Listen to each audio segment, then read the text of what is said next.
saiu a nova edição da revista Economist. A gente tem ela aí para exibir para vocês. O UOL está já com reportagem na rua. Olha isso. Essa é a capa da Economist. Tem algumas coisas que eu quero analisar aqui com o Josias. Bom, este é Donald Trump, é por óbvio uma montagem, montado em cima de um urso polar. Acontece enquanto o presidente dos Estados Unidos faz ameaças nada veladas, na verdade ameaças bem concretas, tá? A Groenlândia, dizendo que teve um acordo com a OTAN para que a Groenlândia, inclusive, ceda a ele direitos sobre seus minerais raros, tá? O nome da reportagem é Verdadeiro Perigo. Será que a gente consegue montar Josias de um lado e capa da Economist do outro? A gente está fazendo isso para vocês aqui, porque a Economist é a revista de economia, de investimentos e política também, mais prestigiosa do mundo dos negócios, no mundo inteiro.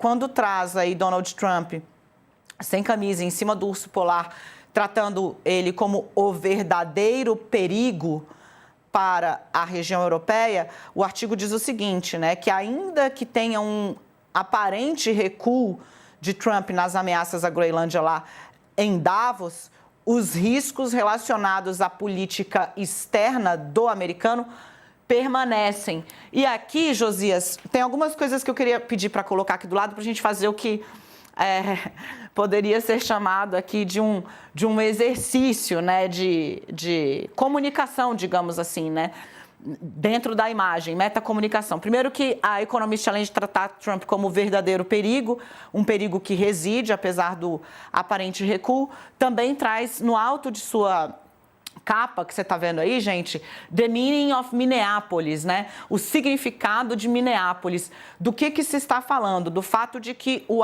ICE, a polícia dos Estados Unidos, que vai fazendo política de combate a imigrantes na América, por ordem de Trump, 24/7, matou uma cidadã americana em Minneapolis.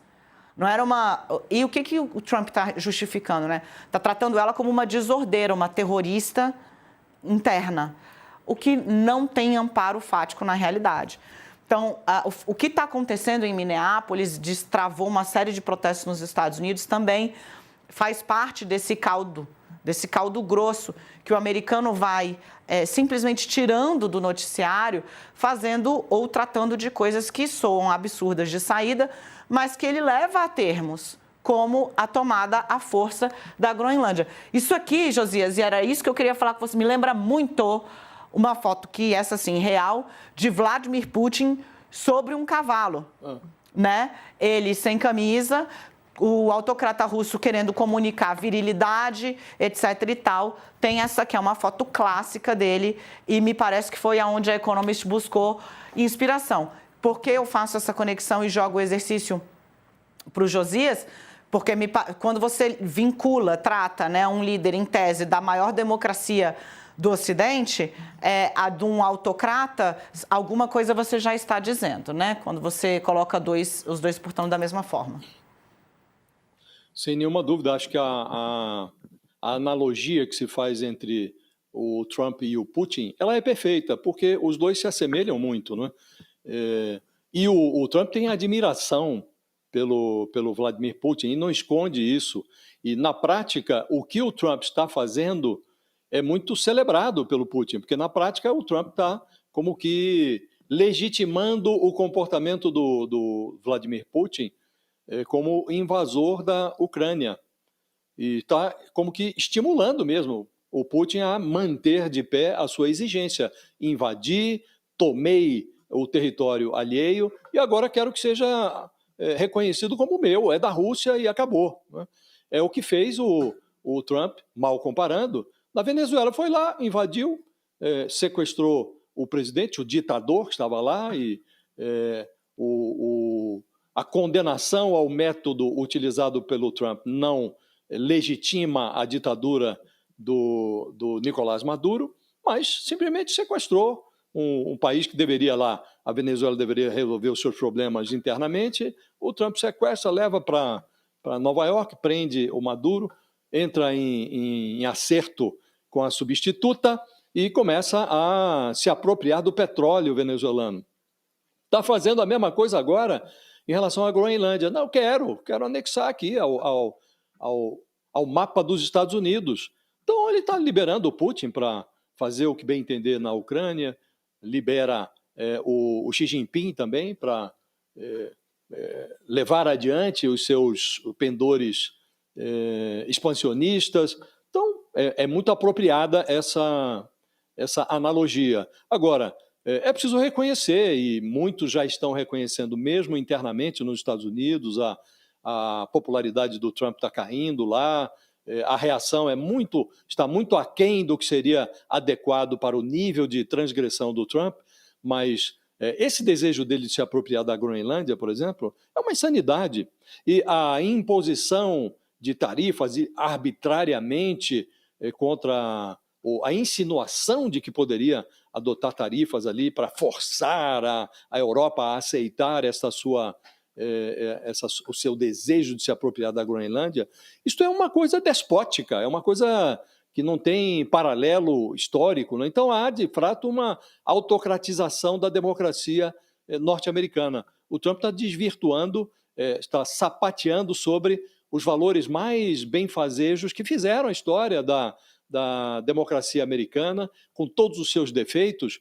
Era uma democracia, se apresentava como a principal, a maior democracia do mundo, e hoje virou uma autocracia, né?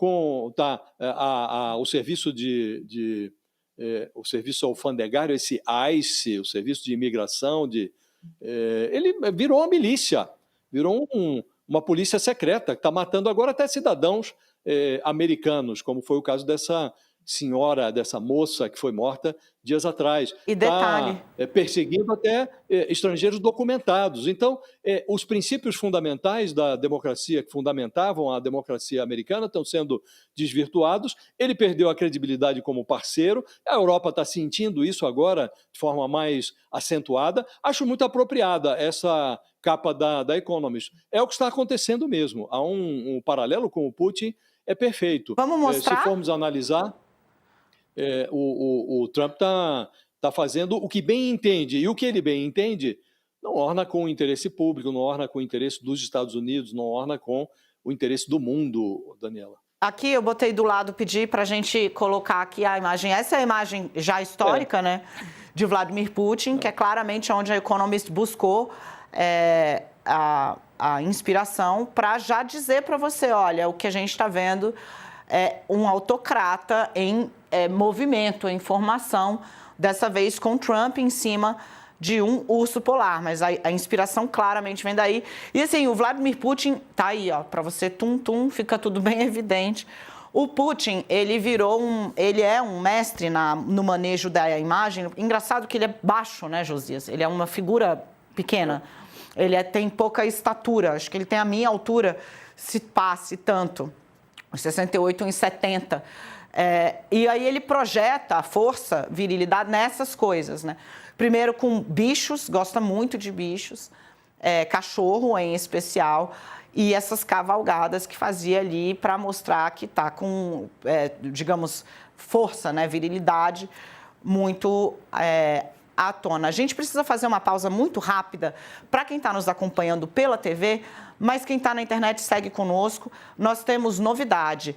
Sérgio Narras, um empresário conhecidíssimo que estava foragido, condenado por ter assassinado a esposa, foi preso na Bahia. Volto contando essa história já aqui com o Josias para toda a nossa audiência. Josias, para fechar essa questão de Donald Trump, o noticiário lá fora é todo sobre essa claudicância dele, né?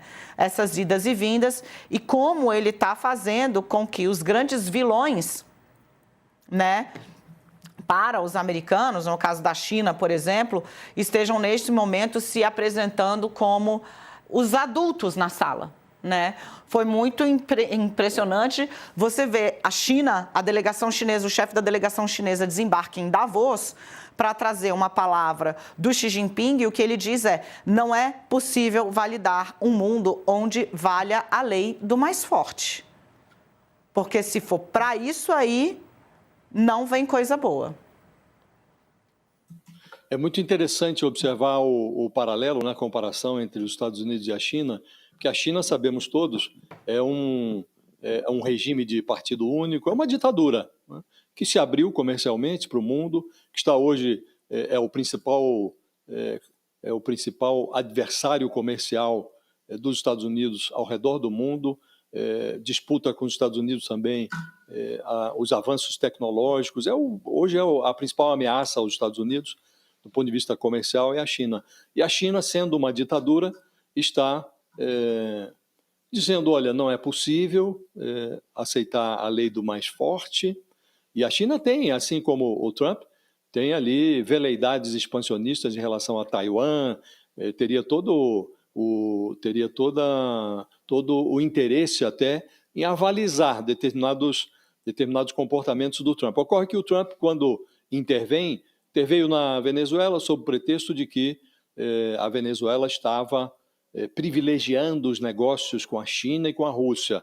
Ao tentar se apropriar da Groenlândia, argumenta que, como a Groenlândia, que ele apresentou como uma grande pedra de gelo, está derretendo por conta da emergência climática, ali tem uma rota comercial que China e Rússia podem explorar, argumenta que a Rússia pode disparar os seus mísseis em direção aos Estados Unidos, passando por cima da Groenlândia. Sempre ele põe a China no meio. É o grande calcanhar de Aquiles do Trump, né? Mas a China está aqui fazendo um discurso, ainda que retoricamente apenas, muito adequado, né, em relação aos Estados Unidos. E esse contraponto é constrangedor para os americanos. Deveria chamar a atenção, né, que uma ditadura esteja falando uma linguagem mais racional do que o representante daquilo que já foi a principal democracia do mundo.